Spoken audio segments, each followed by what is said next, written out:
I've probably mentioned this earlier, or at least in a different video, but I've been playing lots of DMC recently, and I'm loving a lot of the games so far. From the combos to the type of weapons you can use, a lot of the games are insanely fun, minus DMC 2, but we'll talk about that later. And for this video, we'll be talking about DMC 1, and I gotta say, I really like this entry.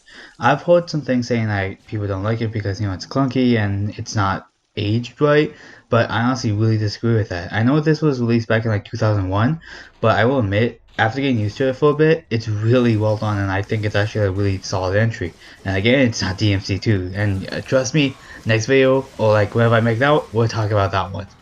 And funny enough, DMC1 wasn't my first Devil May Cry game. My first one was number 5. So I guess, like moving from the most recent to the most oldest game can be kind of hard sometimes considering the fact that DMC5 doesn't have set camera angles like DMC1.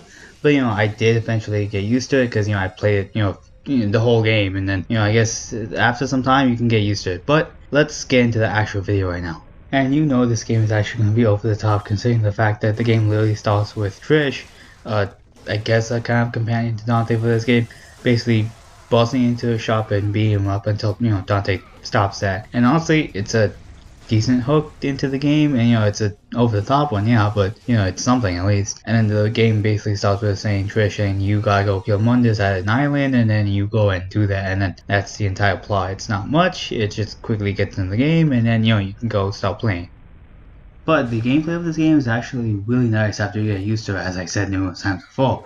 But, adventuring through the castle, I was a little bit, weirded out because of different camera angles, and, it plays like a kind of a Resident Evil, like the ones on the PS1. And, I mentioned I played DMC 5 first, so this was a big change for me, but, after a while, I actually got used to it. And the actual way to do your, like, combos and stuff, this game actually has a thing where if you delay your inputs for the sword attack, you can actually do different like swings of the sword, and I found that really cool. It doesn't teach you in game, which is kind of bad, but it's cool nonetheless whenever you find that out. And obviously this is the most polished one in my opinion. I think that one kind of belongs to DMC 3, 4, and 5, but this one's still pretty solid.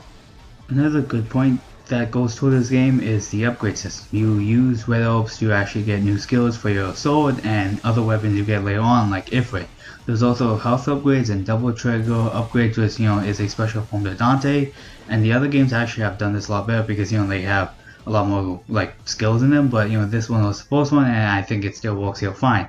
For example, some techniques that Alistair has is the Stinger and also Air Raid, and obviously Ifrit, the Knuckles of the game, has different upgrades where I think he can also do like a charged fist attack, which is kind of nice after you get the upgrade. So I honestly think obviously some of the upgrades here are still pretty neat and pretty fun to try out when you actually get them.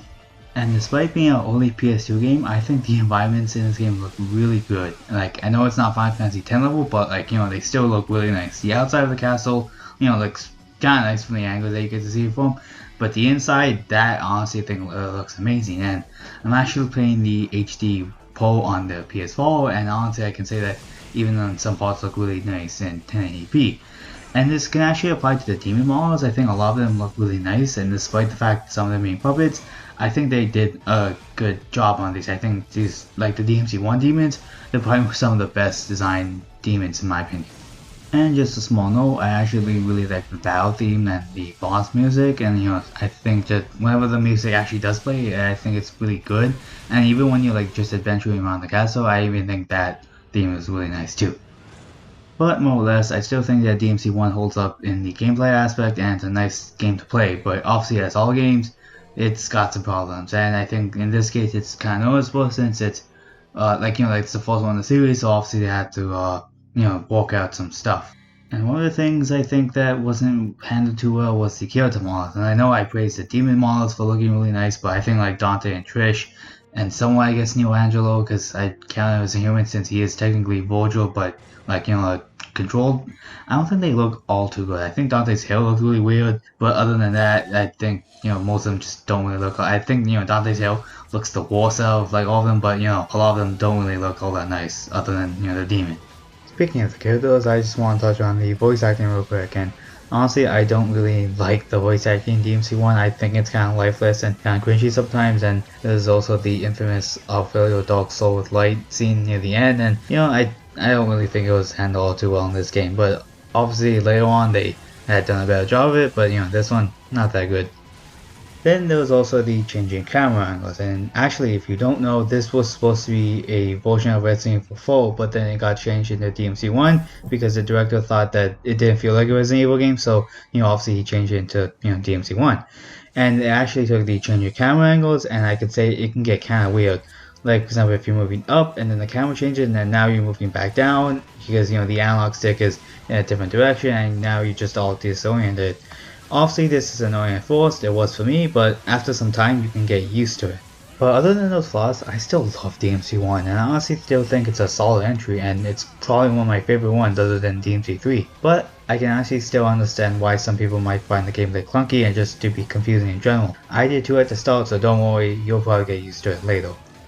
But before we end the video, let's actually recap the likes and dislikes, and we'll be starting off the likes as we usually do. So the first like would have to be good setting, the second would have to be good demon designs, then it would also be great music and good gameplay slash upgrades. The cons would have to be kinda clunky by today's standards, sometimes confusing camera angles, the voice acting not being that good, and a very plot. But, thank you guys for watching, and like, subscribe, and do whatever that stuff, and I will see you guys later.